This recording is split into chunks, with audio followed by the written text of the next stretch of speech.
চট্টগ্রামের সাতকানিয়ায় শাহীন হত্যার বিচারের দাবিতে মানববন্ধন করেছে নিহত স্বজন ও এলাকাবাসী। সাতকানিয়া প্রতিনিধি আবুল কাশেমের ভিডিওচিত্রে বিস্তারিত। সাতকানিয়ায় গৃহবধূ শাহীন হত্যার বিচারের দাবিতে মানববন্ধন করেছে শাহীনের পরিবার।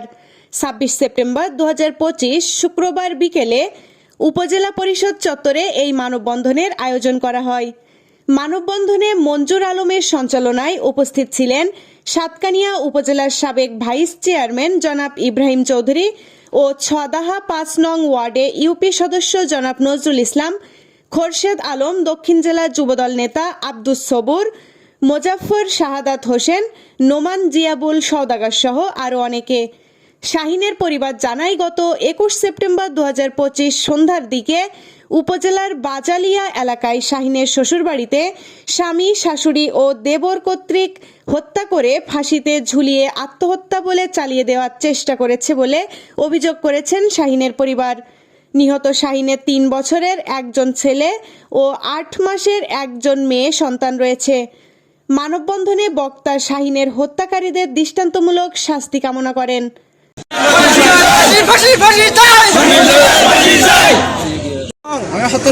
এবং বলি কি আর স্যার এই মামলা ইয়ানামিদের ৩০০ যারা মামলা করে আরো সশস্ত্র উপদেষ্টা দৃষ্টিগোচর করেন, যাতে করে এই হত্যাকাণ্ডের একটি উপযুক্ত বিচার হয়।